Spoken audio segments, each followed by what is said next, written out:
Magandang umaga sa lahat. Nasa takdang oras na tayo mga kapatid upang ating pasimulan ang pang-umagang pulong sa araw na ito.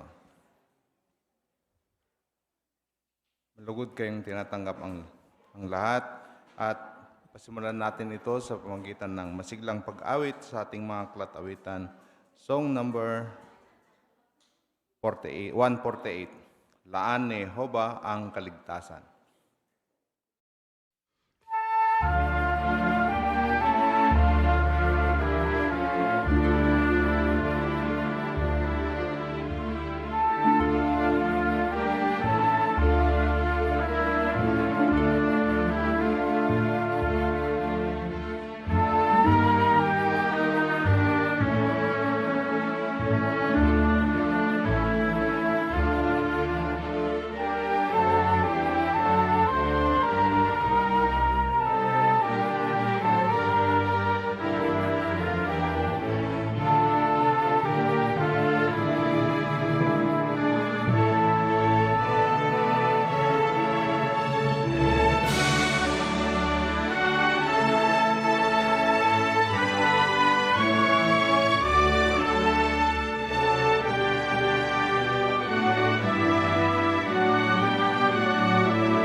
Bueno, balagod ang lahat na tinatanggap sa umagang ito sa ating pulong. At sa umagang ito, pribileyo nating mapakinggan muli ang isang salig Bibliang pahayag. Ang tema, maging mapagpatuloy. Ito ay bibigkasin sa atin ni Brother Andrew Garcia mula sa Maligaya Congregation. Atin siyang tawagin.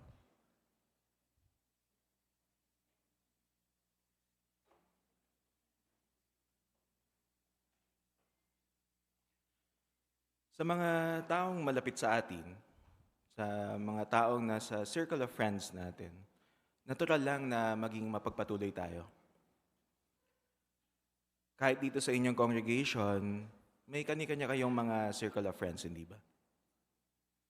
Pero hanggang dun lang ba yung pagpapakita ng pagiging mapagpatuloy? Sa Gregong kahulugan, ng pagiging mapagpatuloy o pagkamapagpatuloy ay nangangahulugang pagkagiliw o kabaitan sa iba. Ibig sabihin, tayo ay palakaibigan at mapagbigay kahit doon sa mga tao na nasa labas ng ating circle of friends. Lalong-lalo na sa Diyos na Jehovah. Samahan niyo ako na basahin natin ang Roma 12:13. Ano ba yung dapat na maging pangmalas natin dito? Kunwari na kayo ay ganito ang sinasabi. Magbigay kayo ayon sa mga alagad magbigay kayo sa mga alagad ayon sa pangangailangan nila. Maging mapagpatuloy kayo. Oo, ang hospitality o yung pagiging mapagpatuloy ay bahagi ng ating pagsamba. Dito nga ay utos siya eh. Kasama dito yung pagtulong sa mga nangangailangan, pagpapakita ng pagmamalasakit, ng pagmamahal, at yung pagnanais na makilala sila ng higit para maging kaibigan sila. Kasama din dito yung pagbibigay ng pagkain, pag-share ng inumin, pagbibigay ng time. Ang lahat ng ito ay nagpapasaya sa Diyos na Jehovah. Marahil sa isang salo-salo o sa isang family worship, ang isa sa inyo dito ay naimbitahan na ng isang pamilya. Anong naramdaman nyo? Tunay, kayo ay nagalak. Nagalak, kapwa ang nag-imbita at pati yung inimbitahan. Maaaring natatanong ninyo, bakit ba mahalaga na maging hospitable ngayon? Bakit kailangan na maging mapagpatuloy ngayon? Tulad ng ating napag-aaralan at nararamdaman na rin natin na tayo ay nasa dulo na ng dulo ng panahon. Kaya lalo na dapat tayo maging malapit sa isa't isa. Ngayon, sino yung pwede natin tularan? O sino yung may pinakamahusay na halimbawa ng pagiging mapagpatuloy? Walang iba kundi ang Diyos na Jehovah. Kaya pag-aralan natin sa paano mga paraan ba niya ito ipinapakita. Una, siya ay sagana naglalaan ng mabubuting bagay. Hindi lang doon sa mga lingkod niya, hindi lang doon sa mga nakakakilala sa Kanya, kundi sa bawat isa. Nariyan yung araw na sumisikat sa bawat tao. Nariyan yung ulan, yung tagsibol, at mga saganang pagkain. Alam nyo ba na yung nakasanayan nating nakikita sa palengke o kaya sa fruit stand na mansanas, ito ay may 7,500 na uri. Meron itong red, gold, yellow, green, at may maliliit at may malalaki. Pero lahat tayo o karamihan sa atin marahil ay nasisiyahan dito. Bakit? Dahil sa sustansya na ibinibigay nito, dahil makatas ito, lalo na masarap siya kapag malutong. Kaya ang ibinibigay ng Diyos na Jehovah ay hindi lang para sa mga lingkod niya. Ito ay para sa lahat. Ano man yung lahi, ano man yung kasarian. Si Jehovah ay mabait at mapagbigay sa lahat. Ikalawa, si Jehovah ay nagmamalasakit. Samahan niyo ako na basahin ng awit 62:8. Kunwari na kayo ay ganito ang sinasabi. Awit 62:8. Lagi kayo magtiwala sa Kanya, o bayan. Ibuhos ninyo sa Kanya ang laman ng puso ninyo. Ang Diyos ay kanlungan natin. Oo, gusto niyang pagaanin yung ating nararamdaman. Hinihimok nga niya tayo na ibuhos sa Kanya yung ating mga problema, yung mga bagahe ng puso natin. At kapag masyadong mabigat, kailangan natin igulong sa Kanya. Nagagawa natin yon sa pamamagitan ng pagsusumamo sa panalangin.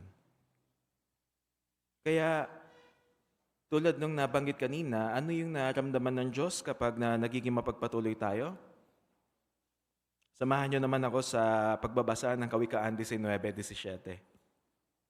Kung nariyan na kayo ay ito ang sinasabi. Ang tumutulong sa dukha ay nagpapautang kay Jehovah at babayaran niya siya dahil sa ginawa niya.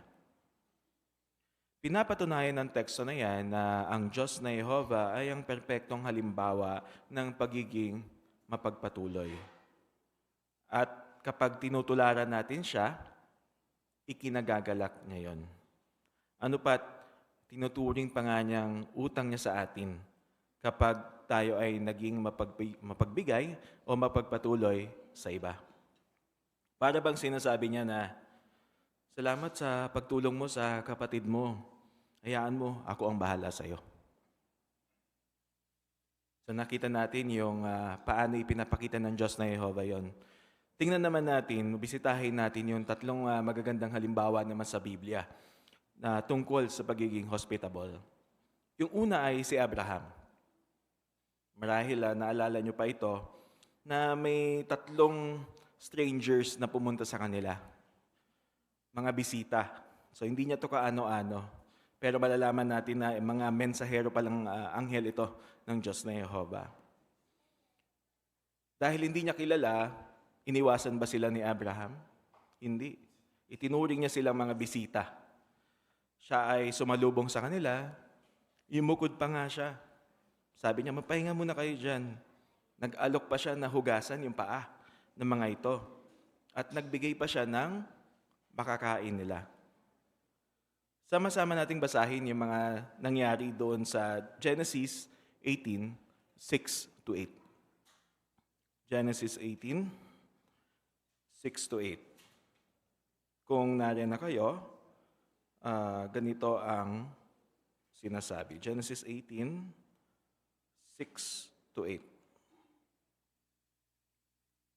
Kaya nagmadali si Abraham papunta kay Sarah sa tolda at sinabi niya, dali, kumuha ka ng 3 takal na magandang klase ng harina. Masahin mo ito at gumawa ka ng mga tinapay. Pagkatapos, tumakbo si Abraham sa bakahan at pumili ng mainam na batang toro na malambot ang karne. Ibinigay niya yon sa tagapaglingkod at nagmadali ito para maihanda yon. Pagkatapos, kumuha siya ng mantikilya at gatas at inihain ng mga ito kasama ng ipinahanda niyang batang toro. At habang kumakain sila, nakatayo siya sa tabi nila sa ilalim ng puno. Tulad ng inyong makikita sa larawan, sa ating unang larawan. Pinahanda niya lahat, yung makakain, yung maiinom, yung sa lilim ng puno. No? Pinili niya yung maiinam na ingredients, yung batang toro na may malambot na karne, at may kasama pang mantikilya at gatas.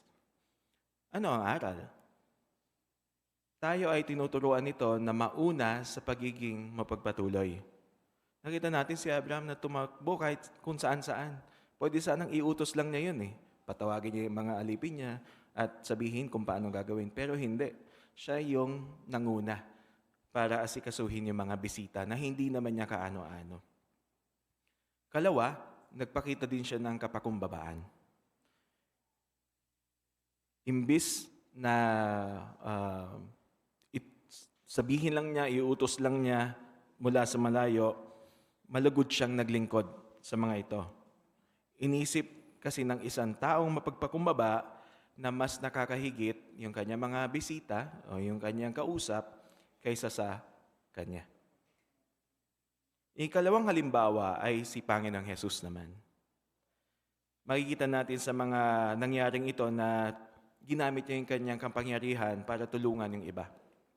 Yung una ay yung may piging sa isang kasalan sa Cana sa Galilea. Dahil naubusan ng alak yung bagong kasal, iniligtas niya yon mula sa posibleng maging kahihiyan.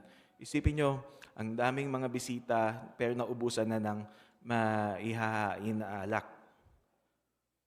Maaring sa pagkakataon kasing yun, mas madami yung dumating kaysa dun sa kanilang inimbitahan, tulad ng makikita natin sa ikalawang larawan. Pero ano ang ginawa ng Panginoong Yesus? Yung 380 liters ng tubig ay ginawa niyang mainam na alak. Tulad ng Diyos na Jehovah, si Jesus ay nagpakita ng pagiging bukas palad. Ano ang aral? Una, mahalaga yung damdamin ng iba. Isipin natin, ano ba magiging epekto ng pagkilos natin, ng ating salita para sa ibang mga tao. So, tulad sa pagkakataong ito, iniligtas niya yung mag-asawa sa posibleng kahihiyan, no? Sa araw ng kanilang kasal. Ikalawa, si Jesus ay naging mapagbigay. At kaya tayo rin ay inanyayahan na maging mapagbigay, syempre ayon sa ating kalagayan. Ang Diyos na Jehovah at ang Panginoong Yesus ay hindi malamot. At yung ikatlo, tulad din ni Abraham, pagpapakita ng kapakumbabaan. Hindi iniyabang ni Jesus yung kanyang sarili. Hindi niya itinampok yung kanyang sarili. Yung sumunod na pagkakataon ay yung nagtuturo siya at sinusundan siya ng mga tao. Mga 5,000 na mga tao ang sumusunod sa kanya. Marahil pagod na siya, gayon din yung mga tao, pagod na at gutom na sa paglalakbay o pagsunod sa Panginoong Yesus. Pero ano yung mga sumunod na nangyari? Basahin natin ang Mateo 14:18-21. Mateo 14:18-21. Kung nariyan na kayo, ay ganito ang sinasabi. Sinabi niya, "Dalhin ninyo sa akin ang mga yon." Pagkatapos, pinaupo niya ang mga tao sa damuhan. Kinuha niya ang 5 tinapay at 2 isda, at pagtingala sa langit, nanalangin siya. Matapos pagpirapirasuhin ng mga tinapay, ibinigay niya ang mga yon sa mga alagad, at ibinigay naman yon ng mga alagad sa mga tao. Kaya kumain silang lahat at nabusog. At nang tipunin nila ang natirang mga piraso, 12 basket ang napuno nila. Ang kumain ay mga 5,000 lalaki, bukod pa sa mga babae at mga bata. So isipin nyo, no? 5 piraso ng tinapay, 2 piraso ng isda. Pagkatapos na manalangin sa Diyos na Jehovah, ipinamahagi ito, inipon yung natira, 12 basket pa na puno yung kanilang naipon. Ano yung aral? Inaanyayahan tayo nito na maging mapagpatuloy sa lahat ng kalagayan hanggat maaari. Kahit sana na sa setting nito o sa mga nangyari dito, kahit sana na gusto ng Panginoong Hesus na magpahinga siya at magluksa kasi kakamatay lang nito ni Juan Bautista eh. Pagod siya sa paglalakbay, nagpagaling siya ng mga may sakit. Anong nakita natin? Nagpakita pa rin siya ng pagiging mapagpatuloy. Hindi lang doon sa mga alagad niya, hindi lang doon sa mga apostol niya, kundi sa lahat ng mga naroon. Yung huling halimbawa ay kay Marta at Maria. Sila naman ay nagpakita ng pagiging mapagpatuloy sa kanilang bisita ng pagkakataon na yon kay Jesus. Paano? Sama-sama nating basahin ang Lucas 10:39 hanggang 42. Lucas 10:39-42. Kung nariyan na kayo, ay ganito ang sinasabi. Mga kapatid kong babae, may kapatid itong babae, si Maria, na nakaupo sa paanan ng Panginoon at patuloy na nakikinig sa itinuturo niya. Samantala, abalang-abala si Marta sa dami ng inaasikaso niya. Kaya lumapit siya kay Jesus at sinabi niya, "Panginoon, hayaan mo na lang ba na hindi ako tinutulungan ng kapatid ko sa paghahanda? Sabihin mo naman sa kanya na tulungan ako." Sumagot ang Panginoon, "Marta, Marta, masyado kang nag-aalala sa maraming bagay. Iilang bagay lang ang kailangan o kahit isa lang. Pinili ni Maria ang mabuting bagay at hindi ito kukunin sa kanya. Inasikaso ng magkapatid ni Martha at Maria yung pangangailangan ng mga bisita nila. Si Maria, na nakikinig ng taimtim sa espiritual na mga turo at kwento ni Jesus, at sa kabilang banda si Martha, na abala naman sa pisikal na pangangailangan ng Panginoong Hesus at ng mga kasama niya. Ano ang aral? Oo, parehong mahalaga ang pisikal at espiritual. Pero yung spiritual at upbuilding ang mas mahalaga. Kaya kahit simpleng pagkain lang, simpleng inumin lang, simpleng snacks, sapat na. Kaya mula doon sa halimbawa ng ating mga tinalakay, paano natin maikakapit yung magagandang halimbawa nila sa praktikal na paraan? Una, imbitahan natin yung iba sa ating bahay. Mag-volunteer tayo bilang host. Hindi kailangan yung buong congregation, no? Kundi paunti-unti. Kung ano yung kaya nating imbitahan. Hindi rin kailangan na sa bahay natin. Kahit sa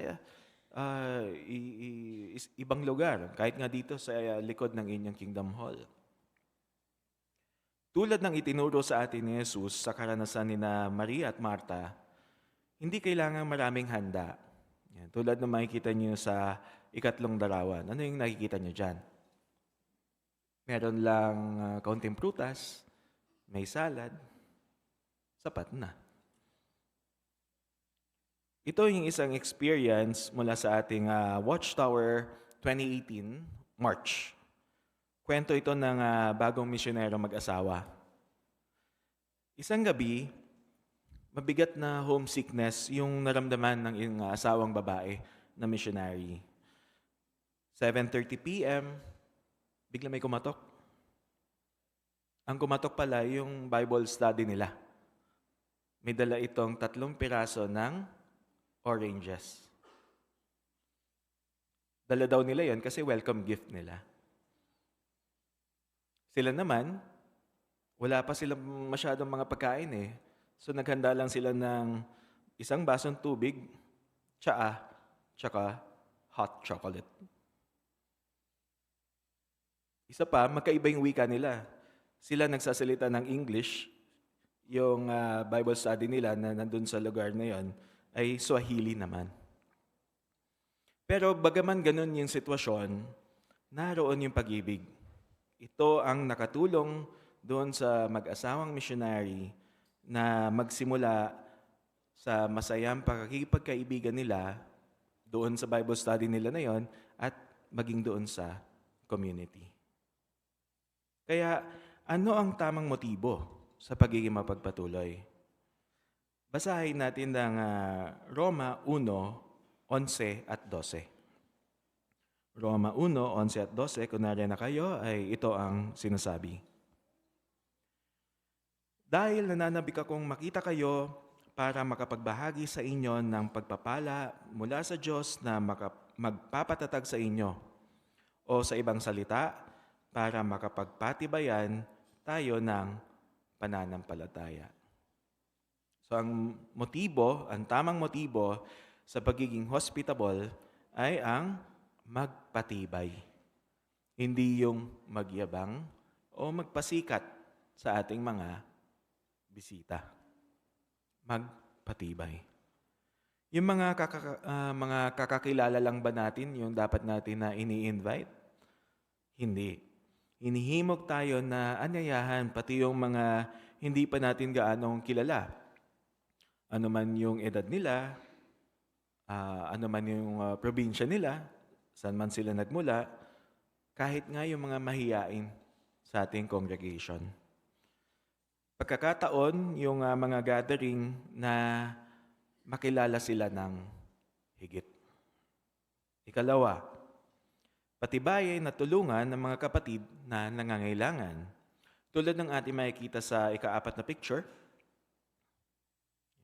may daladalang tubig at pagkain yung mga kapatid. Maaaring may sinalanta sila o nasunugan, nangyayari yan dito sa atin. Inaanyayahan tayo na magpakita ng habag, hindi lang ng awa. Anong pinagkaibahan nun? Yung habag ay may kasamang pagkilos. Yung awa, sa emosyon lang yun. Kaya mahalin natin yung ating mga kapatid, kapwa sa magagandang kalagayan at sa mga mahirap o uncomfortable na mga sitwasyon o inconvenient na mga sitwasyon. Naroon tayo sa kanila, nagbibigay tayo ng panahon at kung nasa kalagayan, magbibigay tayo ng material na tulong. Maaaring may kapatid tayo na namatayan. Mga kapatid na naapektuhan ng sakuna, na kailangan ng volunteer para tulungan sila sa paglilinis, no? O pagtatayo o pag-renovate ng kanilang tirahan. Baka may kapatid tayong biglang na ospital at walang magbabantay o kulang sa shift. Pag-isipan natin yun. No? Ikatlo, para naman sa mga Bible study, mga RV, o mga kakilala o kamag-anak na unang beses dumalo. Ano yung pwede natin ipakita sa kanila? Pakisuyong samahan niyo ako sa pagbabasa ng Roma 15:7. Kung nariyan na kayo ay ganito ang sinasabi. Kaya malugod ninyong tanggapin ang isa't isa gaya ng pagtanggap sa inyo ng Kristo para sa kaluwalhatian ng Diyos. Oo, iparamdam natin sa mga baguhan, sa mga first time na dumalo, na welcome sila. Ituring natin sila na panauhin sa espiritual na piging na ito ng Diyos na Jehovah. At si Jehovah, pati tayo, ang mga punong abala. Magpakilala, kumustahin natin sila, kamayan, at pasalamatan dahil sa effort na pagpunta dito sa ating Kingdom Hall. Kung walang katabi, anayahan natin sila sa tabi natin para mag-guide natin kapag may tekstong babasahin o may mga terms na medyo malalim na binabanggit yung speaker. Kalawa at yung huli, maramdaman nila na masaya tayong nandito sila. Masaya tayo na dumalo sila dito. Para ganun din yung maramdaman nila bago sila umalis o kahit pag-alis nila ng Kingdom Hall. Ika-4, may kinalaman naman sa pangangaral, mangaral ng patuluyan sa mga hindi natin mga kakilala. Ano yung layunin? Para mapaginhawa sila. Ituring natin na yung dala-dala natin ay isang refreshing na inumin. Mula sa isang balon, pure na tubig, malinis, at masustansya. Ito ay para sa mga kausap natin na uhaw. Uhaw sa pag-asa, uhaw sa mabuting balita. Ika-5, ano man yung background, tanggapin natin sila. Ano man yung lahi nila, tanggapin natin sila. Lalo na sa paparating na international convention dito sa atin. No? Magpakita tayo ng taimtim na interest, ano man yung nationality nila, maunang magbigay o magkwento tungkol sa atin para maging komportable din sila na mag-share tungkol sa kanila. Maging matyaga. Baka kasi may language barrier. Sa halip na ipilit natin yung kultura natin, hayaan natin na maging komportable sila sa pagpapakita ng kultura nila. Kahit nga sa family worship, pwede natin paghandaan.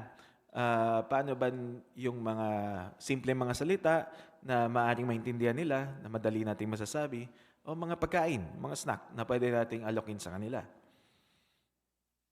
Ika-6, paano naman kung tayo ang pinakitaan ng pagiging patuloy ng ating mga kapatid? Basahin natin ang 1 Thessalonica 5:18. 1 Thessalonica 5:18. Kung nariyan na kayo, ay ganito ang sinasabi. Magpasalamat kayo para sa lahat ng bagay. Ito ang kalooban ng Diyos para sa inyo, nakaisa na Kristo Jesus. Oo, ipakita natin na pinahalagahan natin yung kanilang effort, yung kanilang paghahanda, at yung kanilang kabaitan na ipinakita sa atin. Pero, wag din naman natin samantalahin yung kabaitan nila.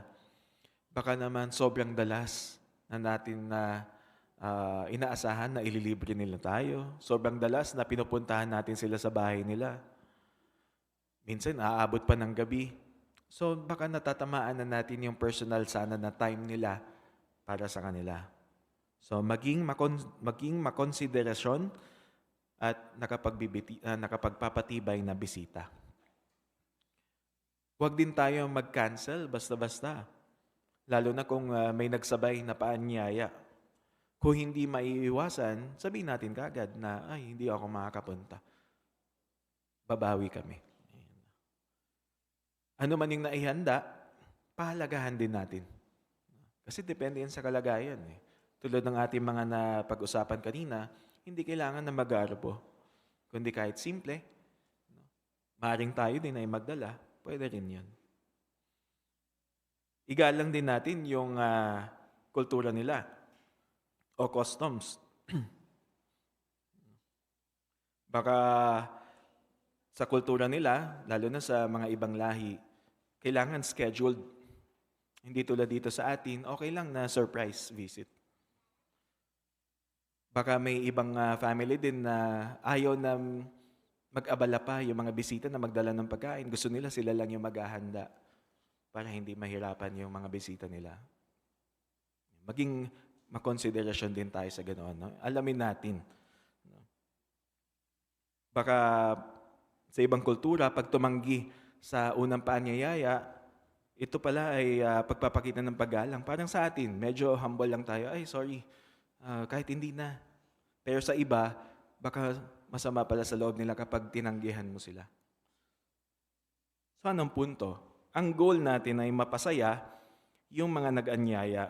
Kaya gawin ang buong makakaya na mapaunlakan ito at makapunta.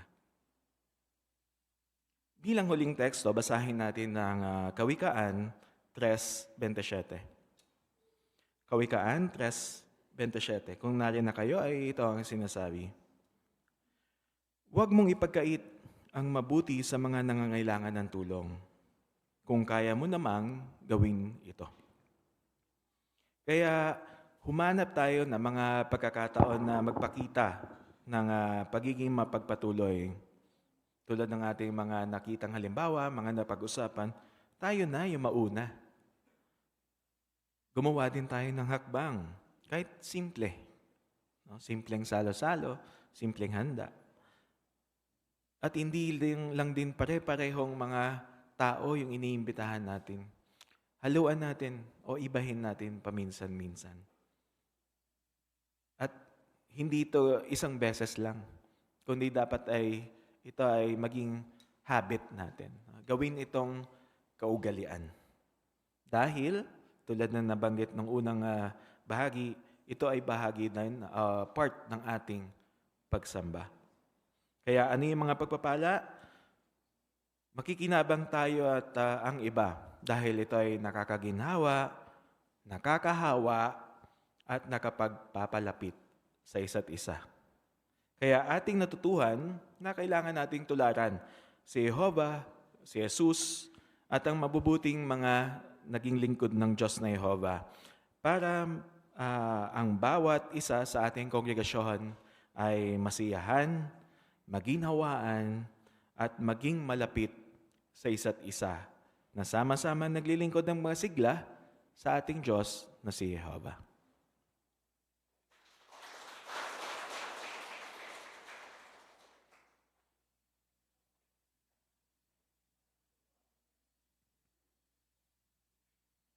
Maraming salamat, Brother Garcia, sa iyong mahusay na payag at nakapagpapatibay. Tiyak na napatibay ang lahat na kung paano ipamalas ang pagiging mapagpatuloy, lalo na sa panahon natin sa ngayon. Maraming salamat muli, Brother Garcia. Dala ko na tayo sa susunod na pulong, pangunahan ito ni Brother Barin Carlo at sasamahan siya ni Brother Samuel Francia.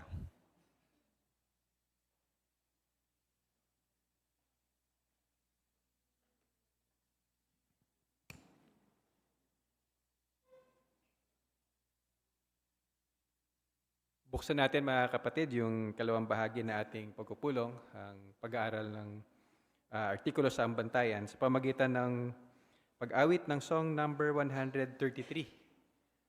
Pakasuyo po, ang lahat ay inaanyahan muli na tumayo habang inaawit natin ang song number 133 na may pamagat na Sambahin si Jehovah habang nasa kabataan. Kung handa na kayo, sabayan natin ang himig.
Sa linggong ito, ang paksa na ng artikulo na ating tatalakayin ay gumawa ng matatalinong desisyon tungkol sa karagdagang edukasyon.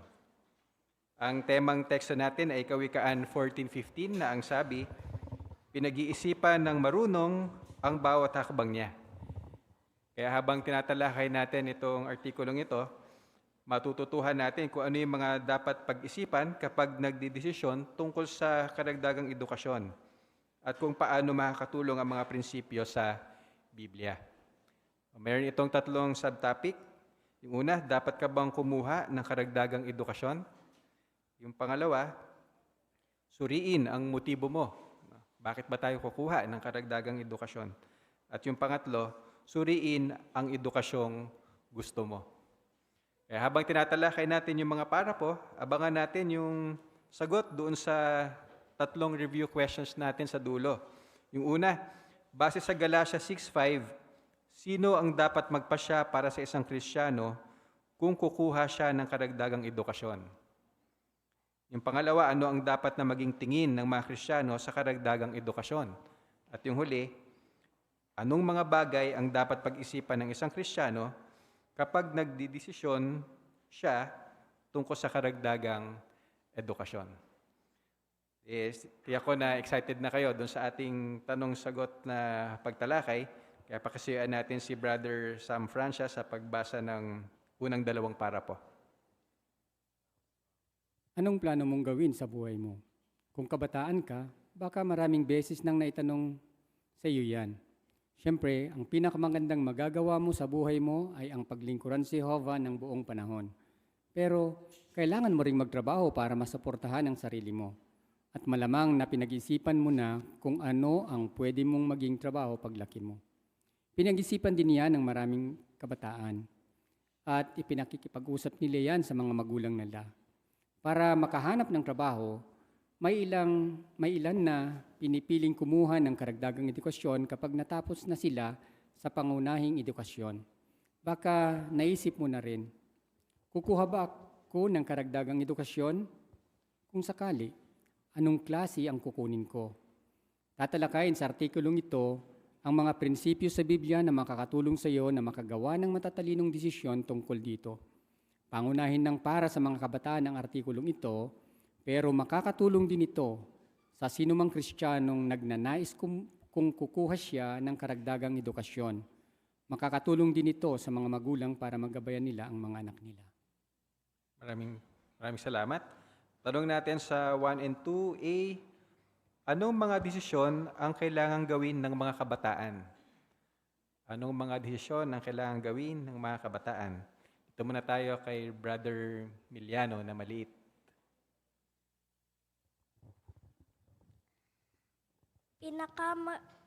Pinakamagandang magagawa mo sa buhay mo ay ang paglingkuran si Jehovah ng buong panahon.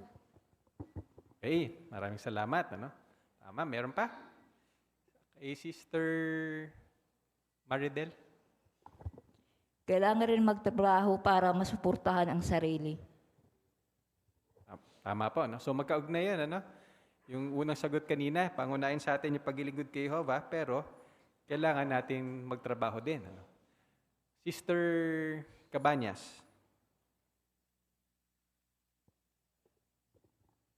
Napakaganda din po ng tanong sa umpisa ng para po. At bilang kabataan po, nung nag-aaral pa ako, naitanong ko rin po sa sarili ko kung anong plano ko sa buhay. Kukuha ba ako ng mataas na edukasyon o sa atin karagdagang edukasyon? Transition period po kasi ito ng pagkabata at pagiging adulto. Kaya mahalagang matuto talaga mag-isip ang isang kabataan kung anong plano niya sa buhay. Salamat. O bakit mahalaga na pag-isipan natin ito, mga kapatid? Yung may kinalaman doon sa karagdagang edukasyon?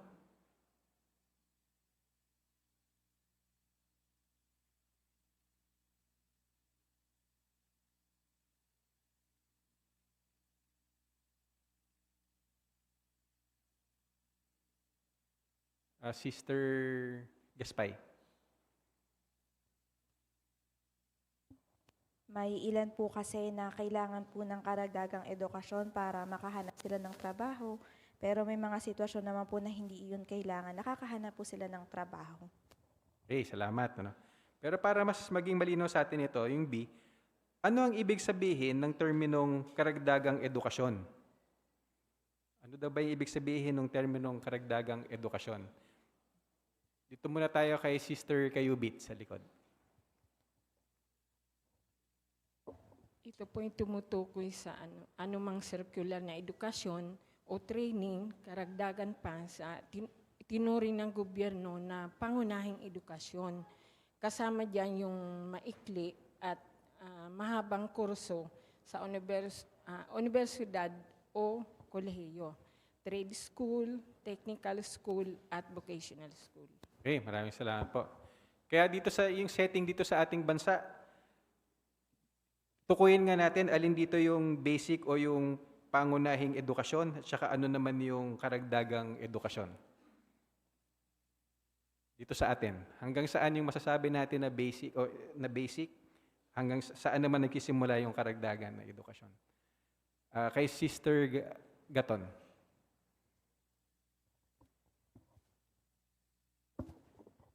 Yung kinder to grade 12 po yun yung basic education sa atin. Pero yung karagdagang edukasyon, ito yung pagpasok sa kolehiyo, kasama na yung mga short courses at masteral at doctorate. Okay, maraming salamat. So malinaw yan, ano? So ngayon, ano ang tatalakayin natin dito sa artikulo? Sister Morante.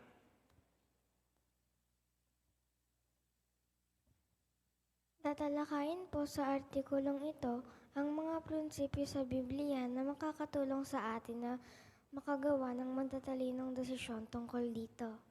Oo, ano? At sino yung makikinabang sa pag-uusap natin ngayon? Para kanino itong pag-aaral natin? Sister Pambid.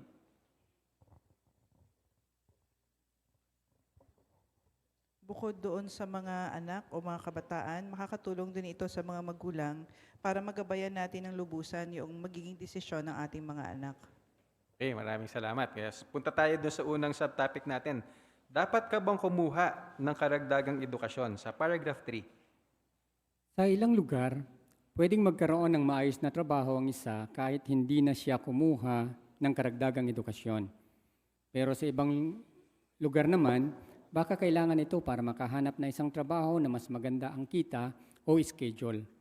Pwedeng makatulong iyan sa isang Kristiyano para mas marami siyang panahon na magamit sa ministeryo o sa iba pang uri ng paglilingkod. Kung inisip ng isa na kumuha ng karagdagang edukasyon, dapat niyang tandaan na mangangailangan ito ng panahon, lakas, at pera at na may hamong napapaharap sa kaniya.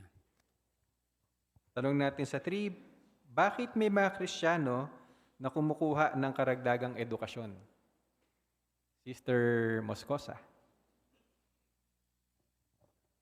Dahil pwede pong makatulong sa isang Kristiyano ang pagkuha ng karagdagang edukasyon para mas marami siyang panahon na magamit sa ministeryo o sa iba pang uri ng paglilingkod.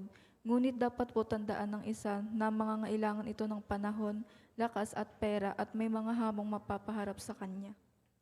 Tama, ano? Malinaw yun. Kaya dito tayo sa paragraph 4. Sinasabi ng Biblia na ang bawat isa ang magdadala ng sarili niyang pananagutan.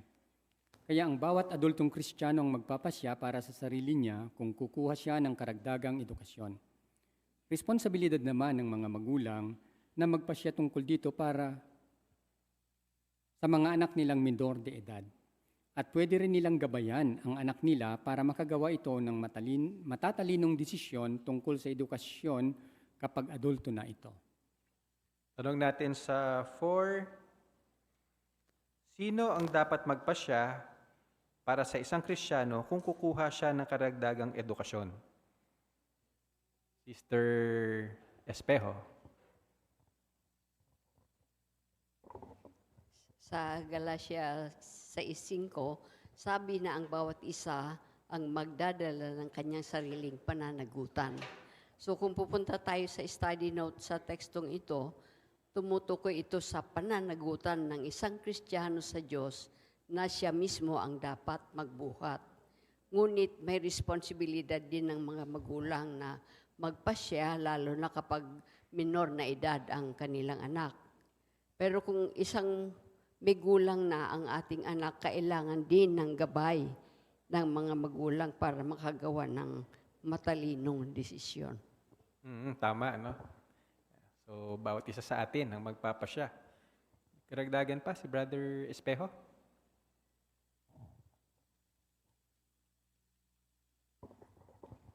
Karagdagang punto, tama yun ang pagkasagot. Pero dapat ipaliwanag ng magulang o explain sa magandang gawin ng kanyang mga anak. Ito'y tutulong para maging matured na ang mga anak at maging responsibilidad na adulto na makagawa sila ng matalinong desisyon sa malapit na pagkakataon. Tama, no? Kaya mahalagang papel, ano, ang gagampanan ng mga magulang, no, para i-guide yung kanilang minor de edad na mga anak. At ano yung goal ng bawat magulang na tamuhin ng kanilang mga anak? Sister Barin? Magabayan po sila para makagawa ng matatalinong desisyon. Oo, gaya din nung diwa nung Kawikaan 22:6. Ano? Ngayon, pag-usapan natin kung kailan dapat pinag-iisipan yung hinggil sa pagkuha ng karagdagang edukasyon. Dito tayo sa paragraph 5. Madalas, bago makagraduate ang isang kabataan mula sa pangunahing edukasyon, kailangan na niyang magpasya kung kukuha siya ng karagdagang edukasyon. Pero matagal pa bago niyan, magandang ipakipag-usap niya ito sa mga magulang niya para may panahon silang makapag-research ng iba't ibang opsyon. Makakatulong din iyan para makapili sila ng mga subject sa school na may kaugnayan sa kukunin niyang edukasyon o trabaho. Pero kailangan na ba nilang magpasya bago siya makagraduate? Hindi naman. May mga kabataan na nagtatrabaho muna at nagpa-pioneer habang pinag-isipan kung kukuha sila ng karagdagang edukasyon. At pwede pa rin pag-isipan niya ng isang Kristiyano kahit lumipas na ang ilang panahon? Salamat. Ang tanong natin sa 5, kailan dapat pag-isipan ng isa ang tungkol sa karagdagang edukasyon at bakit? So, kailan daw dapat pag-isipan ng isa ang tungkol sa karagdagang edukasyon?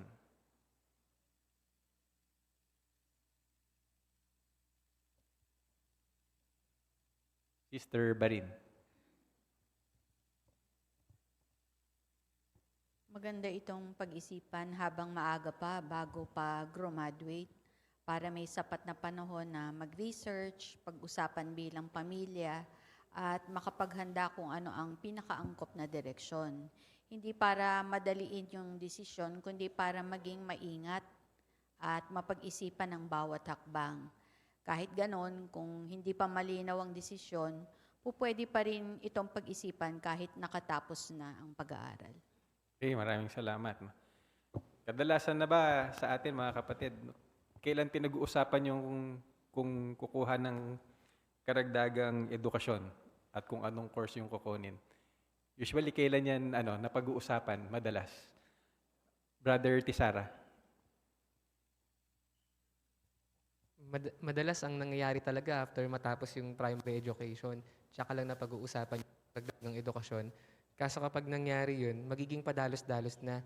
Hindi katulad ng sinasabi ng Kawikaan 21 verse 5. Kapag padalos-dalos yung decision making ng isa, pwede siyang maghirap. Kaya napakaganda talaga nung payo dito na bago pa matapos, ay mapag-isipan na para may panahon pa para makapag-research. Minsan, malapit ang graduate, tsaka palang kinoconsider yung mga gagawin. Pero ano pala yung wisdom pag-uusapan natin ito ng mas maaga? Bakit maganda pala na maaga pa lang kahit malayo pa yung maraming taon pa siyang gugugulin doon sa basic na education? Napag-iisipan na ito. Sister Pambid. Dun sa Kawikaan 21:5, binanggit doon na kapag padalos-dalos tayong gumawa ng desisyon, pwedeng magkamali tayo. Kaya mas mainam na gawin yung pag-uusap at pagpaplano hanggat maaga pa.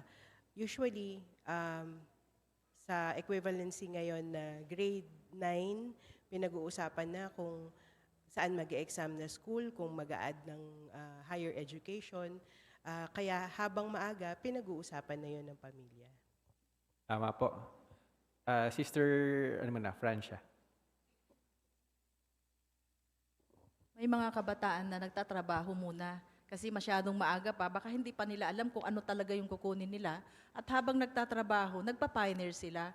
Kaya kadalasan minsan, kung walang kakayahan ang magulang na magpaaral sa kanya, kasi kadalasan ng ganon, yung mismong anak, nagsa-self-supporting siya, pag-aralin niya yung sarili niya, at nagiging matured yun, at the same time, minsan pinagsasabay-sabay niya yun.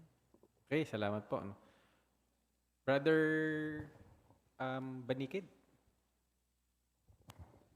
Tama yun. At maganda yung tunguhin ng isang kabataan nung matanong ko siya, bakit nag-graduate na siya ng isang kolehiyo pero hindi pa siya nagtatrabaho. Ang sagot niya, pinatitibay ko muna yung aking spiritual. So, yung maganda yung binanggit ni Sister Francia na may mga ilang kabataan na nagtatrabaho muna, nagpa-pioneer. So, yung tunguhin nila ay para mapatibay muna yung kanilang pananampalataya.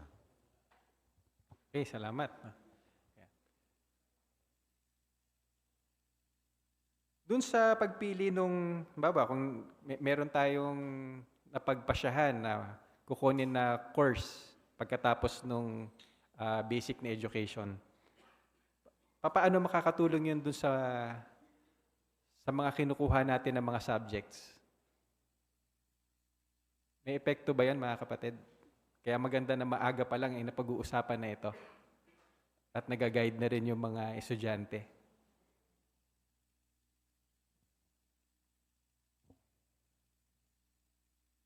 Sister Gaspay? Sa ngayon po kasi, yung senior high school po ay malaking tulong para magkaroon po ng skills yung isa at tutulong po yung mga subject na iyon para po makapag-desisyon siya kung sapat na po yung skills niya para makahanap siya ng trabaho o hindi. Salamat. No? Ayan. May karagdagan pa doon? Sister Francia?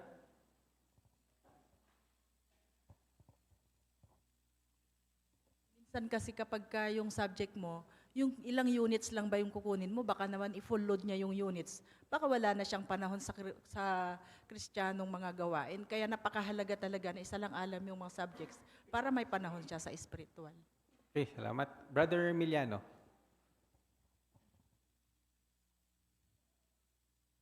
Yung panahon kasi ng pagdidesisyon, kapag kumukuha ka ng additional education sa inaharap, makakatulong yun kasi ito yung magiging guide mo kung ano yung magiging future job mo. Ito yung makakatulong para mas makapili ka ng magiging trabaho mo sa inaharap na related sa pinag-aaralan mo. At hindi ka mako-compromise nun dahil hindi ka makakahanap ng trabaho na mahihirapan. Ay, maraming salamat. Ma. Dati sa amin merong yung electives. Hindi ko alam kung meron pa rin ngayon. So, pero makakapili ka ng subject na gusto mo nung high school. No? So, kung alam mo na kung ano yung gusto mong kunin, kung kukuha ka ng karagdagan edukasyon after nung basic, may i-align mo kung anong kukunin mo na elective o na mga subjects na habang nandun ka sa basic education. No? Okay, so, natutunan natin dito sa 5, maaga pa lang, kailangan na pag-isipan na natin kung kukuha ba ng karagdagang edukasyon o hindi at kung anong kukunin. At binanggit din dito sa 5, katulad ng komento ni Sister Francia, hindi kailangang magpasya agad kahit na graduate na tayo nung basic. No? Pwedeng ipagpaliban yun kung hindi pa naman tayo desidido. Nice nating komentuhan muna pala mga kapatid, yung larawan. Kay Sister Cho.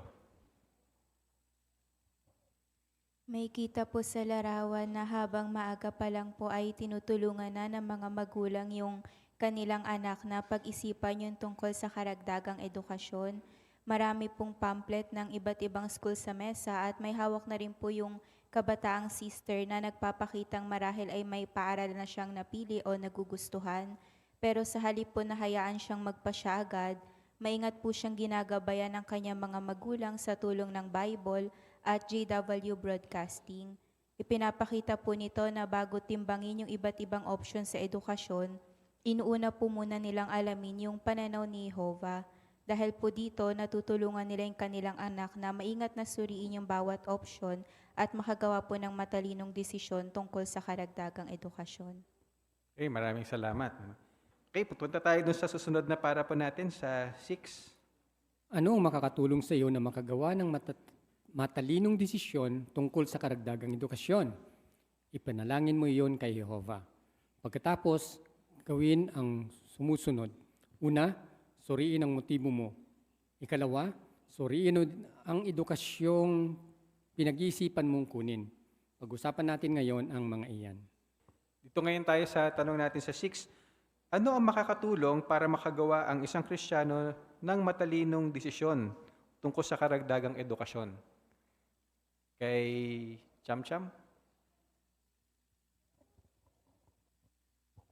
Mag-pray po kay Jehovah.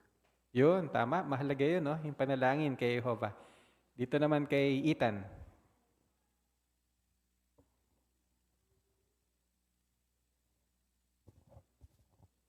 Pagkatapos gawin ang sumusunod, una, suriin ang motibo mo. Ikalawa, suriin ang edukasyong pinag-iisipan mong kunin. Maraming salamat. So yun ngayon yung pag-uusapan natin, no? Yung dalawang punto na yun. Unahin natin yung suriin ang motibo mo. Dito tayo sa paragraph 7. Kung pinaplano mong kumuha ng karagdagang edukasyon, mahalagang pag-isipan ang tanong na ito. Bakit gusto kong kumuha ng ganitong edukasyon? Marami ang kumukuha ng karagdagang edukasyon kasi gusto nilang magkaroon ng trabahong mai-enjoy nila o maganda ang kita. Mali ba iyan? Hindi naman. Pero sinasabi ng Biblia na mapanganib kung magiging pinakamahalaga sa atin ang pera o kung iisipin nating ito lang ang magbibigay sa atin ng seguridad. Kung ang motibo mo sa pag-aaral ay yumaman o pahangain ng iba, hindi ka magiging tunay na masaya at baka mapalayo ka pa nga kay Jehovah.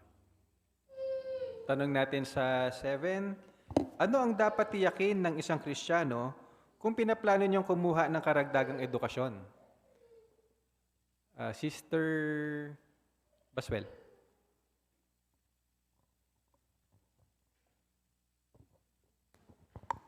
Mahalaga pong tiyakin ng isa na tama yung kanyang motibo sa pagkuha ng karagdagang edukasyon. Kapag po kasi hindi tama yung motibo ng isa, katulad ng pagpapayaman o para pahangain yung iba, pwede itong makasira ng kanyang kaugnayan kay Jehovah at hindi din siya magiging tunay na masaya. Okay, maraming salamat. No? Ayan.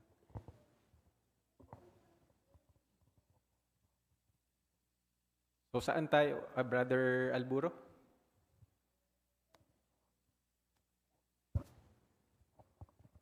Nakakuha ng isang kurso, tapos na yon yung preparatory, tapos gusto niya mag-proper another 4 years, 8 years na lahat. Tapos mag-review siya. Napakalaki ng panahon na yun. Kaya isip-isipin na lang, ito isang hamon kung talagang baka mamaya makalimutan na niya ang Diyos na Jehovah. Kaya ang mas maganda siguro, bigyan natin ng pansin na ang sanlibutan ito ay lumilipas. At ang mga pagnanasa nito, lumilipas ito. Kaya ang bagay na galing sa Diyos ay hindi lumilipas. Ito ay magpakailanman. Kaya doon tayo nakatutok sa mga paglalaan ni Jehovah. Okay, maraming salamat. No? Kaya mahalaga, no, na suriin natin lagi o tiyakin kung ano yung ating motibo. No?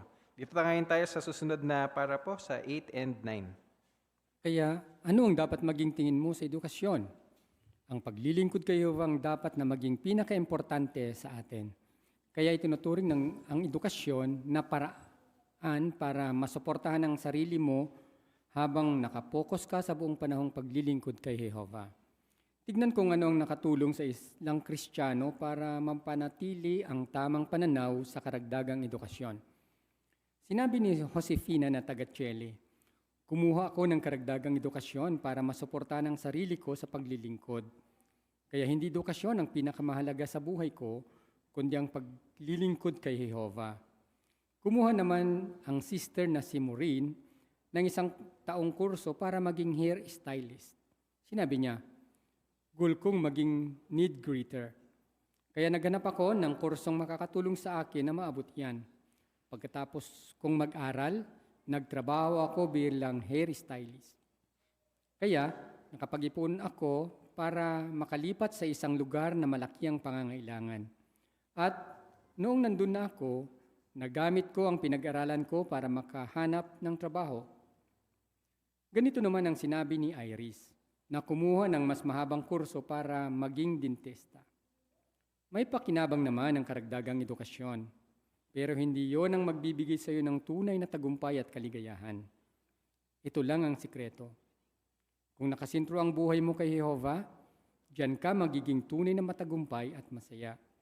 Maliwanag, kapag ang pinaka-importante sa atin ay ang kaugnayan natin kay Jehovah, makagagawa tayo ng mga desisyon na talagang magpapasaya sa atin.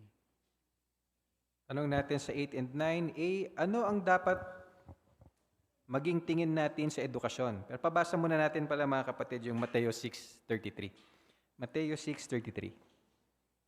33, kaya patuloy ninyong unahin ang kaharian at ang katwiran niya at ibibigay niya sa inyo ang lahat ng ito. Okay, so yung tanong natin, ano ang dapat na maging tingin natin sa edukasyon? Kay ano muna, Sister Kayubit. Yung paglilingkod po sa Diyos ng Jehovah, yung dapat na maging pinaka-importante sa atin. Gaya po ng binabanggit sa Mateo 6:33 na patuloy na unahin yung kaharian.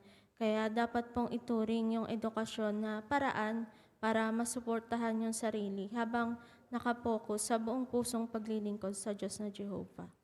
Oo, tama po. Ano? So, ganun ang tingin natin sa edukasyon. Kaya doon sa B, ano ang natutuhan mo sa mga sinabi ni na Josefina, Maureen at Iris?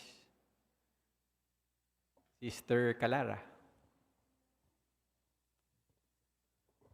Natutunan ko sa sinabi ng tatlo na ang edukasyon ay maaaring gamitin para maabot ang espiritual na layunin. Pero hindi ito dapat maging sentro ng buhay dahil ang tunay na tagumpay at kaligayahan ay nagmula ito sa pagpapanatili ng malapit na kaugnayan kay Jehovah at pag-una sa paglilingkod sa Kanya. Oo, salamat po. Ano? Yeah. Ano ba yung masasabi natin tungkol kay doon kay Josefina muna?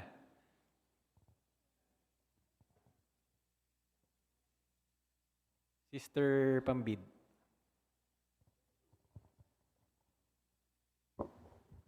Si Josefina, bagaman kumuha siya ng karagdagang edukasyon, ang purpose niya ay para lang masuportahan yung sarili niya sa paglilingkod kay Jehovah. Kaya yung edukasyon, ginawa niya lang iyon na secondary. Ang pangunahin at pinakamahalaga sa kanya ay ang paglingkuran si Jehovah. Okay, salamat. No? Kamusta naman si Maureen? Brother Miliano. Si Maureen naman ay may goal na maging isang need greater. Kaya kumuha lang siya ng isang taong kurso para maging isang hairstylist. At pagkatapos niya maabot yung edukasyon na yon, madali siyang nakakuha ng trabaho na makakatulong sa kanya para makapag-ipon doon sa kanyang tunguhin na maging need greater.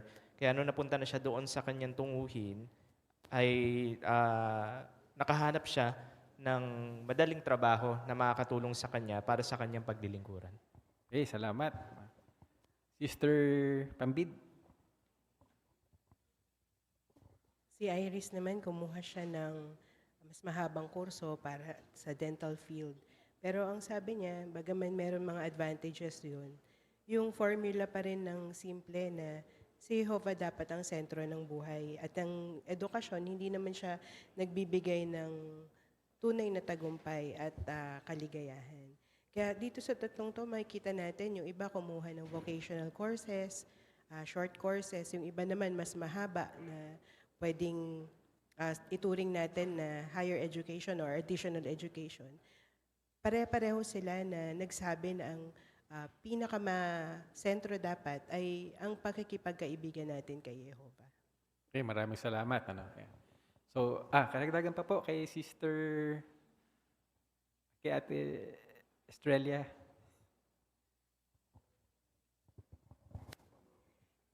Nakakatawa din naman ang mga naging karanasan ni Josefina, Maureen at Iris. Talagang nag-focus sila sa buong pusong paglilingkod kay Jehovah.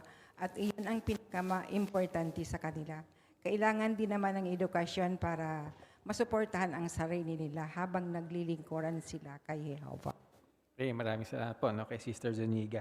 So, naging malinaw sa atin dito sa ikalawang subtopic natin na kailangan alam natin yung motibo natin doon sa pagkuhan o pagka magpapasya tayo kumuha ng karagdagang edukasyon. At pangunahin pa rin sa ating buhay ang kaugnayan natin at paglilingkod natin sa Diyos na Jehovah.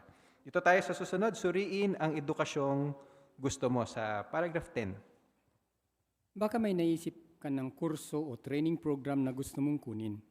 Pero maganda ring pag-isipan mo ang iba pang opsyon. May kaugnayan man iyon sa gusto mo o ibang-iba doon. May mga paraan ng pag-aaral ngayon na wala noon, gaya ng online course. At pag-isipan din kung kaya mo na masuportahan ang sarili mo nang hindi kumukuha ng karagdagang edukasyon. Isang halimbawa dyan si Johanna, na taga Finland. Hindi siya kumuha ng karagdagang edukasyon. Sinabi niya, pagka-graduate ko, humanap ako ng part-time na trabaho at nag-pioneer. Iba-iba ang pinasok kong trabaho, pero kitang-kita ko kung paano tinupad ni Jehovah ang pangako niya na hindi niya ako pababayaan. Tandaan na may mga pakinabang at hamon ang anumang desisyon tungkol sa pagkuha ng karagdagang edukasyon at kung ano ang kukunin. Kaya pag-isipan, sa opsyong naisip ko, mas marami ba ang pakinabang kaysa sa mga hamon? Talakayin natin ang ilang bagay na makakatulong sa iyo na masagot yan.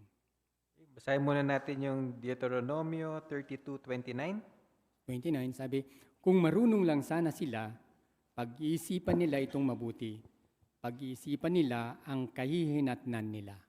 Okay, maraming salamat. Ang tanong natin sa 10, paano makakatulong sa iyo ang prinsipyo sa Deuteronomio 32:29 sa pagdidesisyon mo tungkol sa karagdagang edukasyon?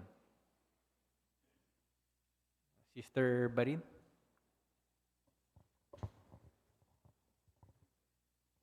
Sabi po dun sa teksto, pinag-iisipang mabuti na marunong kung magiging outcome ng mga pasya niya at may kinalaman din po ito sa pagkuha ng karagdagang edukasyon. Kasi merong advantage, may disadvantage kung pipili ang isa ng additional education o kaya naman pwede rin niyang suriin kung mas marami ba yung pakinabang kaysa dun sa mga challenges. Okay, salamat. Okay.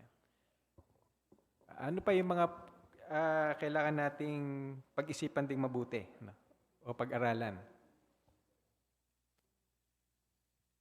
Sister Bansale.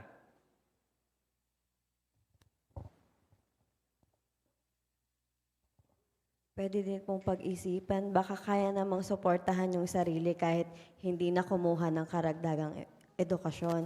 Halimbawa po si Joanna, pagka-graduate niya, nag-part-time siya at nag-pioneer. Kahit iba-iba yung trabaho niya, hindi stable, pero doon niya nakita kung paano tinupad ni Jehovah na laging ibibigay ko ano yung mga pangangailangan niya.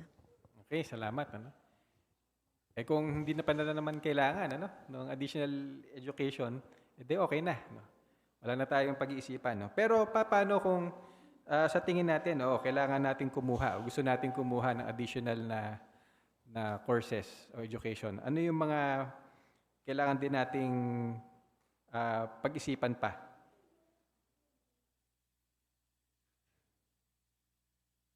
Sister Barin. Baka may maisip po tayong courses na gusto natin kunin, pero maganda na pag-isipan din po natin yung iba pang option. Dun sa Kawikaan 18:17, maganda na magtanong tayo sa iba. Baka naman meron pang ibang option na may kaugnayan sa gusto natin or ibang-iba dun sa gusto natin. Okay, maraming salamat. No?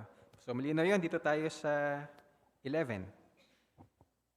Schedule. Pag-isipan kung gaano karaming oras bawat linggo ang kakailanganin mo para sa mga klase, training, at paggawa ng homework. Magkakaroon ka pa rin ba ng panahon para sa spiritual na routine mo at responsibilidad sa pamilya? Masyado ka na kayang mapapagod kaya hindi ka na makapaganda para sa pulong o makakapag-personal study. Ganyan ang nangyari kay Jeros, isang brother na taga-India. Sinabi niya, nahihirapan akong maging regular sa pangangaral. Nahihirapan din akong mag-focus sa pulong. At may mga panahon pa ngang hindi ako nakakadalo. Kapag naisip ko ngayon ang kursong kinuha ko, nanghihinayang ako sa panahon at lakas na ginamit ko doon. Pero may mga kurso naman na hindi makakakuha ng masyadong maraming panahon. May mga part-time lang. At may iba naman na kaunti lang ang homework. Ganyan ang kursong pinili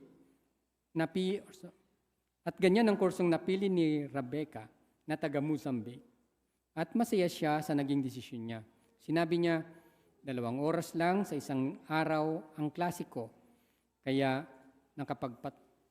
nakapagpatuloy ako sa pagiging regular pioneer.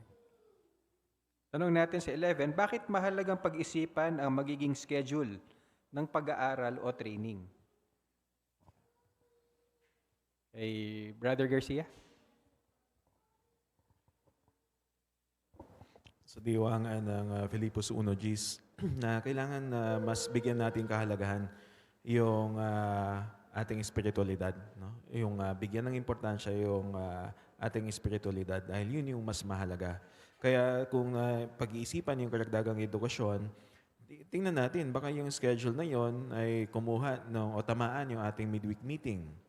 Baka may mga klase na maaaring tamaan din pati Sunday yung ating pagpupulong at maaaring baka mapagod tayo at mas isipin natin na magpahinga na lang kaysa dumalo ng ating pagpupulong. Ganyan yung experience ni Jeros na sinabi nga niya dito na nahihirapan siya maging regular sa kanyang pangangaral. At kapag nasa pulong naman siya, hindi siya makapag-focus dahil pagod na siya eh. At nakakalungkot, may mga pagkakataon na hindi siya nakakadalo. Kabaligtaran naman sa isang kabilang banda kay Rebecca, ang pinili niyang kurso ay 2 oras lang sa isang araw yung kanyang klase. Kaya naging mabunga pa rin yung kanyang pagiging pioneer. Okay, maraming salamat. So, paano nakatulong yung Filipos 1:10? Paano makakatulong sa atin yung tekstong ito pagka nasa alang-alang natin yung schedule na kukunin natin?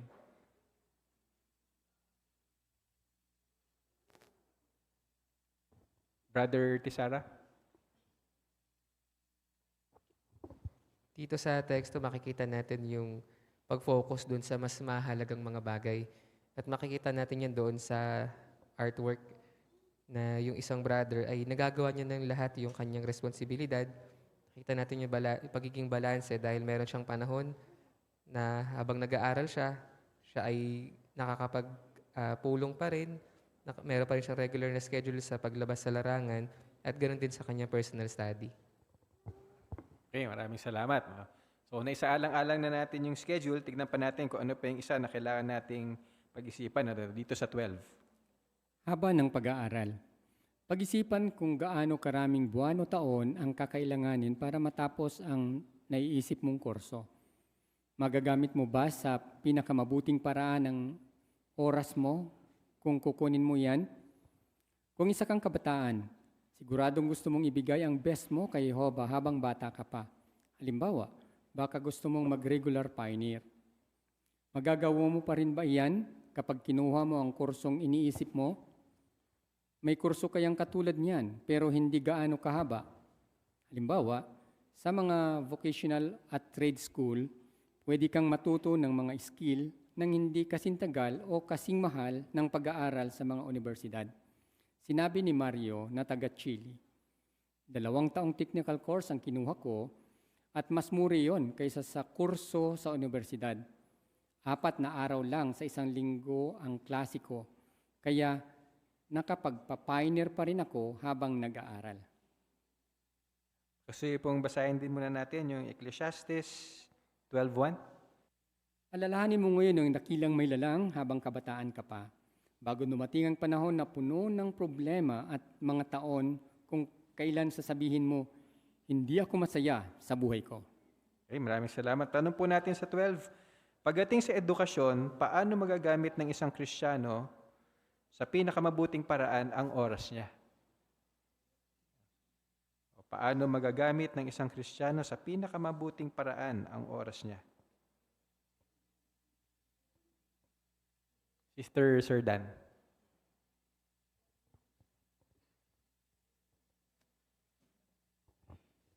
Gaya po ng binanggit din sa teksto, mahalagang alalahanin daw po natin at paglingkuran si Jehovah habang bata pa po tayo. Kaya gustong-gusto po nating ibigay yung best po natin sa Kanya. Kaya magandang pag-isipan po kung kailangan po ba talaga nating kumuha ng mas mahabang kurso o kung may mas maikling option naman po na makakatulong din po sa paghahanap ng trabaho. Halimbawa po si Mario, kumuha lang po siya ng 2 taong technical course sa halip po na mas mahabang kurso sa university. At dahil 4 na araw lang po yung klase niya bawat linggo, nakapagpatuloy pa rin po siya sa pagiging regular pioneer. Okay, maraming salamat. Karagdagan pa kay Brother Alburo.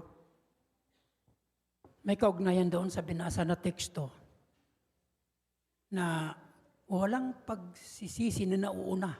Lagi itong nasa huli. Ika nga. Kaya habang bata pa, pinag-iisipan ng mabuti kung anong dapat na edukasyon ang kukunin niya. Binanggit kanina yung vocational course, yung mga technical courses, maliliit lang na panahon na gagamitin.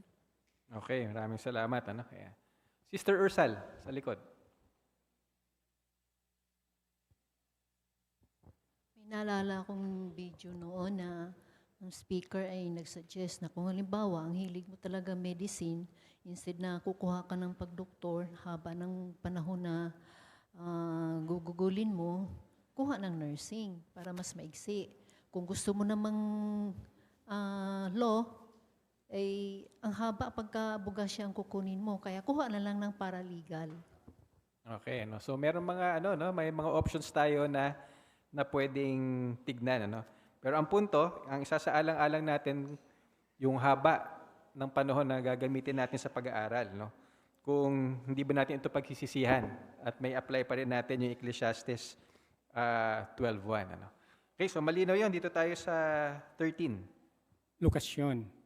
Baka may mahanap kang kurso na hindi ka mapapalayo sa pamilya mo. Pero paano kung wala kang mahanap na ganyan at nasa malayo ang gusto mong kurso? O baka kailangan mong tumira mismo sa campus habang nag-aaral? Tandaan na kapag napalayo ka sa pamilya mo at tumira ka sa isang bahay kasama ang di ka pananampalataya, malaki ang posibilidad na masirang kaugnayan mo kay Jehovah. Si Matias na taga Mozambique ay kumuha ng kurso na 1 taon lang at hindi ganoon kamahal. Pero pinagsisihan niya iyon. Sinabi niya, sa buong taon na iyon, nakatira ako sa boarding school. Araw-araw akong natutuksong gumawa ng mali. Kung ako ang tatanungin, mas magandang hindi ka mapalayo sa pamilya mo habang nag-aaral. Sinabi ng isang sister na taga-Russia, dahil nakatira ako sa bahay kasama ng mga magulang ko at hindi sa campus o sa dorm, marami akong naiwasang problema at tukso. Baka nga may mahanap ka ring online course. Tanong natin sa 13, bakit dapat mong pag-isipan ang lokasyon kung saan mo pinaplanong mag-aral? Kay Don?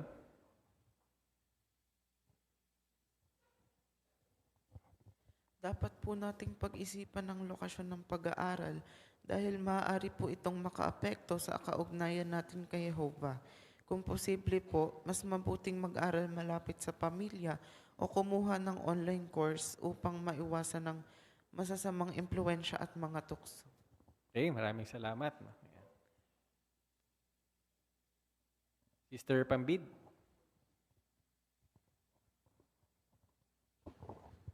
Maganda po yung babala sa atin ng unang Korinto 15:33 na ang masasamang kasama ay sumisira ng magagandang ugali.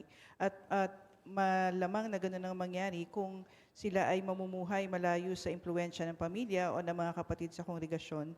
At sa katunayan, gano'n na naging karanasan ni Matias na nang siya ay kumuha ng kurso, bagaman ito ay maigsi, pero tumira naman siya sa boarding house at sinabi niya na araw-araw siya na natutokso na gumawa ng mali. At yun ang ayaw nating mangyari kapag malayo tayo sa pamilya, ang mapalapit tayo sa paggawa ng kasalanan.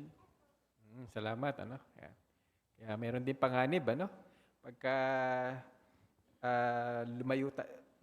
lumayo tayo doon sa ating pamilya at napahalo tayo doon sa ibang mga kasama sa eskwelahan.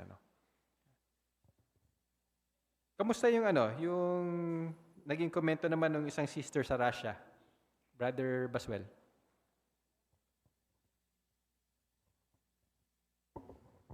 Yung sa sister naman po ng taga-Russia, dahil nakatira po siya doon sa bahay kasama po ng family po niya at hindi sa campus o dorm, marami siyang naiwasang problema at saka tukso.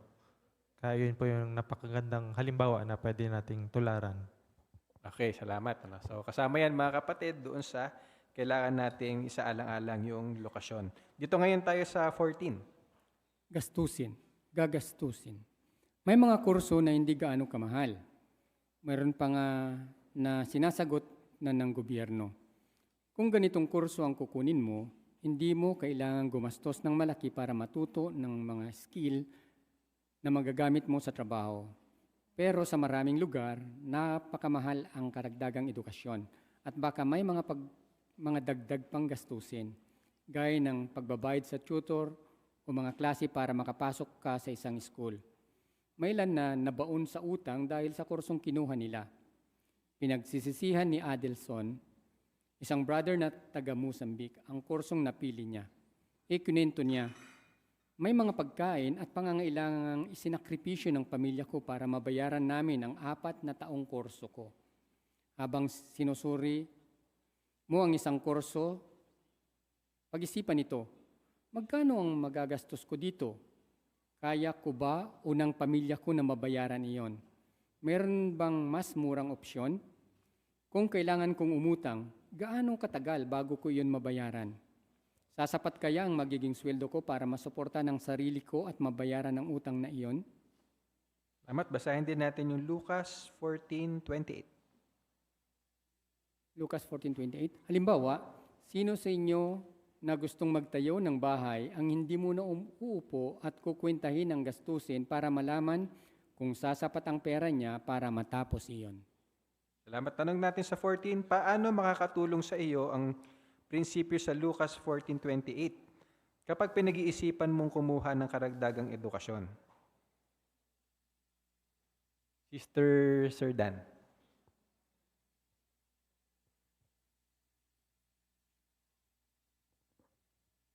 Makakatulong ang prinsipyo sa Lucas 14:28 dahil itinuturo nito na dapat muna nating kwentahin ang magiging gastos bago gumawa ng isang desisyon. Kaya bago kumuha ng karagdagang edukasyon, magandang pag-isipan kung kaya ba itong bayaran, kung kailangan bang umutang, at kung may mas abot kayang opsyon. Okay, maraming salamat. No? Ano yung matutunan natin mula dun sa naging karanasan ni Adelson na taga Mozambique? Sister Francia?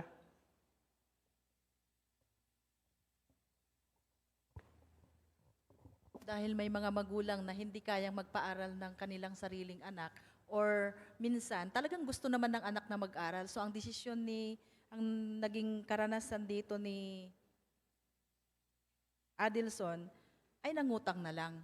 Nag-utang sila at nag-sacrifice ang pamilya niya. Kaya yun yung ayaw natin na mangyari. Kasi sa panahon natin ngayon, may mga trade school naman na pwedeng ilaan. Kung halimbawa hindi kaya ng magulang na pag-aralin ang kanilang anak, may mga gobyerno ngayon na nag-aalok ng libreng pag-aaral. Okay, salamat. Ano? Hanggang saan yung sinakripisyo nila? Pansin nyo ba? Sister Pambid?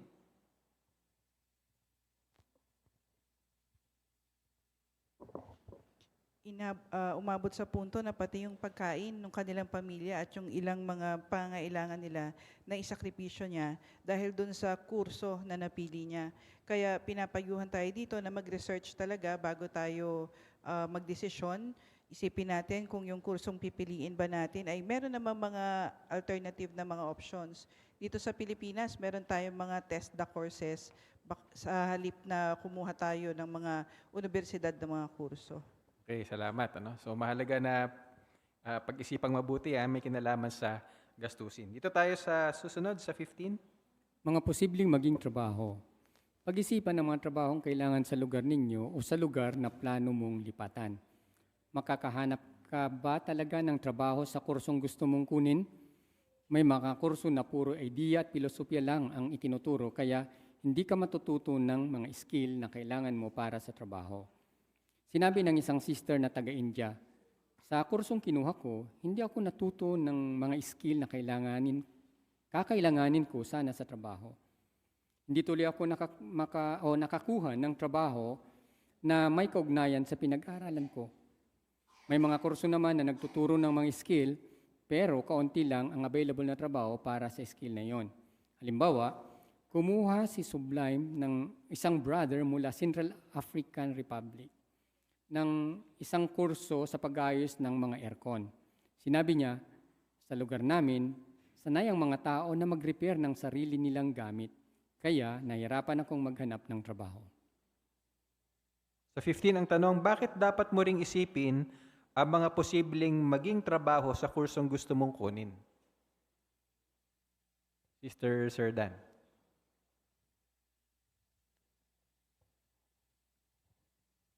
Kasi iba-iba po yung content o focus na pwedeng pag-aralan ng isa. May mga kurso daw po na puro idea at filosofiya lang yung tinuturo, kaya walang matututunang skill na magagamit sa trabaho. May mga kurso naman na nagtuturo ng mga skill, pero kaunti lang yung available na trabaho doon sa skill na yon. Kaya mahalaga yung pag-iisip doon sa target na trabaho mo at matiyak na in-demand yun o available sa lugar nyo o lugar na gusto mong lipatan para hindi po masayang yung oras, pagod at pera. Tama, no? So ano yung natutunan natin doon sa halimbawa ni Sublime? Isang brother mula sa Central African Republic. Meron sa Zoom?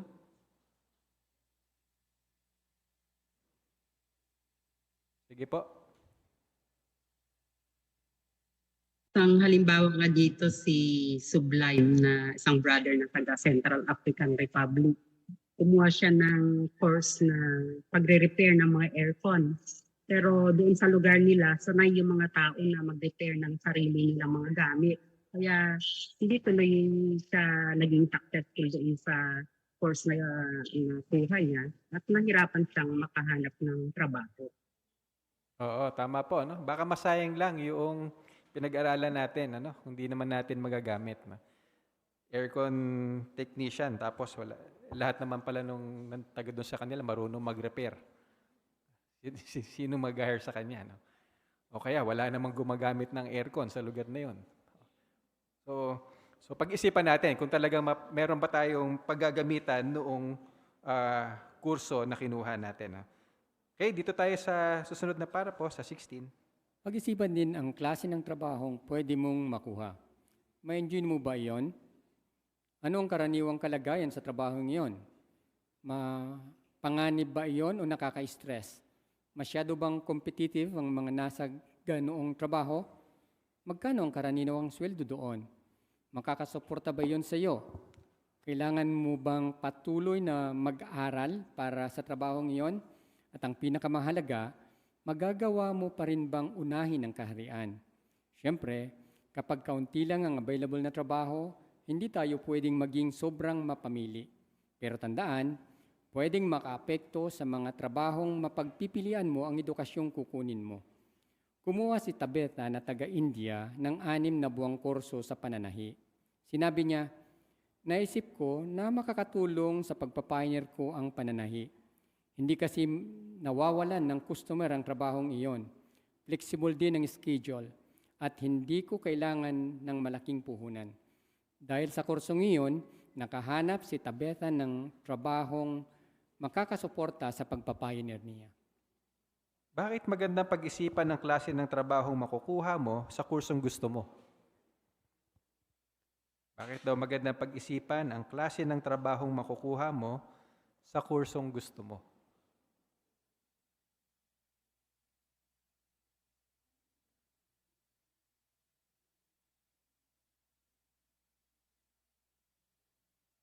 Mahirap ba yung tanong? Si Sister, Sister Vansale.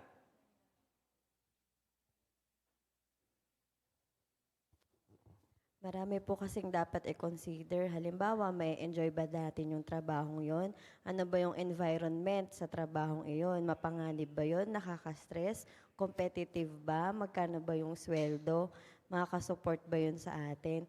At ang huli, kailangan ba natin na mag-aral pa ng higit para sa work na yon? At ang pinakamahalaga, magagawa pa rin ba natin na unahin yung kaharian?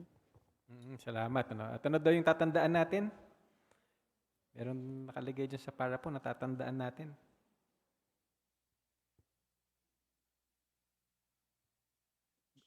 Si Sister, Barin? Na pwede pong makaapekto sa mga trabahong mapagpipilian natin kung anong edukasyon po yung kukunin natin. Okay, maraming salamat. Malinaw yun. Dito tayo sa 17. Tinalakay natin ang mga bagay na dapat mong pag-isipan tungkol sa karagdagang edukasyon. Paano ka makakahanap ng impormasyong kailangan mo para makagawa ng matalinong desisyon? Pwede kang pumunta sa school na nagtuturo ng kursong gusto mong kunin o mag-research sa website ng school para magka-idea ka tungkol doon. Alamin din kung gaano karaming trabaho na may kaugnayan sa kursong iyon ang available. Pwede ka rin makipag-usap sa mga nakapag-aral ng ganong kurso o nakakuha ng trabaho na may kaugnayan doon. Tanungin sila, ano ang mga pakinabang at hamon sa kurso o trabahong iyon? Humingi rin ng payo sa mga Kristiyanong masayang naglilingkod kay Jehovah. Anong edukasyon o trabaho ang may re-recommenda nila? Baka may mabanggit pa nga silang klase ng trabaho na hindi mo naisip. Tanong natin sa A, paano ka makakahanap ng impormasyong kailangan mo para makagawa ng matalinong desisyon tungkol sa edukasyon? Paano daw tayo makakahanap ng impormasyon na kailangan natin para makagawa ng matalinong desisyon tungkol sa edukasyon? Kay Sister Cho. Pwede po tayong pumunta dun sa school na nagtuturo nung course na gusto nating kunin o kaya po mag-research dun sa website nila para magkaroon po tayo ng idea. Pwede rin po natin alamin kung gaano karaming trabaho na may kaugnayan dun sa kursong yun yung available at pwede rin po tayo makipag-usap dun sa mga nakapag-aral na ng ganong course o nakakuha ng trabaho na may kaugnayan po doon. Okay, so mahalagang information yun na kailangan natin pagka tayo ay magpapasya. Doon sa B, anong mga prinsipyo sa Biblia ang makakatulong sa iyo? Isaalang-alang natin yung kahon dito sa mga prinsipyo sa Biblia na pwede mong pag-isipan. So, ano yung mga prinsipyo sa Biblia dyan, yung mga teksto, at ano yung saan to makakatulong?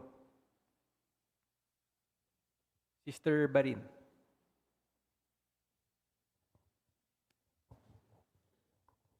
Sa Mateo 6:33, tutulong ito sa atin kung kukuha ba tayo ng karagdagang edukasyon at ano ba yung motibo ng pagkuha natin ng karagdagang edukasyon. Okay, salamat.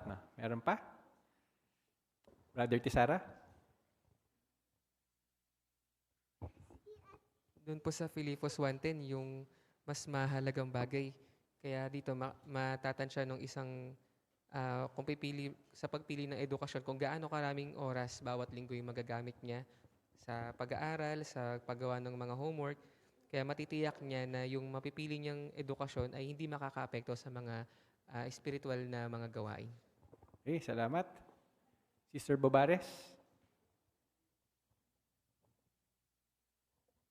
Sa Efeso 5:15-17 naman po, kumilos daw po tayo na gaya ng marunong at gamitin natin yung pinakamabuting paraan ng oras natin. Kaya pag-isipan po natin kung gaano karaming taon yung kailangan bago matapos yung kurso na kukunin natin. Salamat. Brother... Gusto niyo po? Ito sa harap. Alburo, Brother Alburo. 1 Corinthians 15:33, kung saan siya titira, dapat bigyan niya ng pansin ito. Baka mamaya mayroon siyang mga kasama na pwede maka-impluwensya, mga masasamang kasama. Baka isipin niya, hindi naman ako sabing mahawa dyan sa mga ginagawa nila. Kasi ang parents ko, mga Jehovah's Witnesses sila, alam ko ang mga prinsipyo, mga batas. Pero wag siyang masyadong kampante doon. Dahil sa kasabihan, ang kahoy na babad sa tubig, sa apoy huwag ilapit. Pag nadagandang sa init, sa pilitang magdirikit. Okay, so ilan lang to mga kapatid, doon sa mga prinsipyo na kailangan nating pag-isipan. Doon sa huling paragraph tayo, sa 18. Gaya ng nakita natin, may mga pakinabang at hamon sa pagkuha ng karagdagang edukasyon. Kaya ipanalangin at pag-isipang mabuti ang mga opsyon mo. Tandaan, pwedeng makatulong ang karagdagang edukasyon para makakuha ka ng trabaho susuporta sa iyo. Pero, magiging tunay na masaya ka lang kapag may malapit na kaugnayan kay Jehovah. Laging aalagaan ni Jehovah ang mga lingkod niya, ano mga ang antas ng edukasyon nila. Ngayon, paano kung nagpasya kang kumuha ng karagdagang edukasyon? Ano ang makakatulong sa iyo para makapanatili kang malapit kay Jehovah habang nag-aaral? Yan ang tatalakayin sa susunod na artikulo. Maraming salamat, Brother Francia, sa pagbasa ng mga parapo. Tanong natin si 18, ano ang dapat nating tandaan? Daw ang dapat nating tandaan.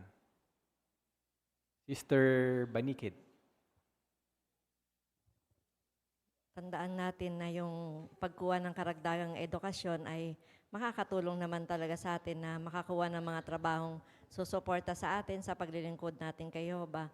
Pero tandaan natin na magiging tunay lang na masaya ang isa kapag may malapit siyang kaugnayan kay Jehovah. Kaya sa pagkuha ng karagdagang edukasyon, mahalaga na laging isaalang-alang yung pakinabang at hamon sa pagkuha ng karagdagang edukasyon at isaalang-alang na hindi mapapabayaan yung kaugnayan ng isa kay Jehovah. Okay, maraming salamat. Punta tayo mga kapatid dito sa ating tatlong review questions. Base sa Galatia 6:5, sino ang dapat magpasya para sa isang Kristiyano kung kukuha siya ng karagdagang edukasyon? Sister Bobares. Ang bawat adultong Kristiyano daw po ang magpapasya para sa sarili niya. Pero napaka-importante din po ng role ng mga magulang, lalo na po kung minor de edad yung kanilang anak. Kasi yung matatalinong desisyon na magagawa nila para sa kanilang anak, makakatulong po sa tagumpay niya at maiiwasan po yung maling desisyon na posibleng magdulot sa kanya ng hirap at pagsisisi. Okay, salamat. Ano ang dapat na maging tingin ng mga Kristiyano sa karagdagang edukasyon? Sister Espinola. Ayon sa Mateo 6:33, dapat nating unahin ang kaharian, yung ating paglilingkuran. Kaya bilang Kristiyano, hindi dapat ituring pinaka-priority o pinakamahalaga sa buhay natin yung karagdagang edukasyon, kundi dapat itong ituring na paraan para masuportahan natin habang tayo ay nakafocus sa buong pusong paglilingkod kay Jehovah na siyang pinakamahalaga. Okay, salamat. Tapos yung huling tanong natin, anong mga bagay ang dapat pag-isipan ng isang Kristiyano kapag nagdedesisyon siya tungkol sa karagdagang edukasyon? Sige po, pakisuyo po sa likod. Rose po. Dapat niyang pag-isipan ang motibo niya, oras, gastos, location at magiging trabaho at kung makakatulong ba ito para manatiling malapit kay Jehovah. Okay, maraming salamat. So marami tayong natutunan mula dito sa ating sa artikulo na ating napag-aralan, kung ano yung mga dapat nating pag-isipan pagka nagdedesisyon tayo tungkol sa karagdagang edukasyon at kung paano makakatulong yung mga prinsipyo sa Biblia. So dito natin tinatapos ang ating pagpupulong sa araw na ito. Sasarangayin natin ang pulong sa pamagitan ng pag-awit ng song number 45, ang pagbubulay-bulay ng puso. Pagkatapos ay papakasuyuan natin muli si Brother Garcia para sa pansarang panalangin. Song number 45, kung handa na kayo, sabayan natin ang himig.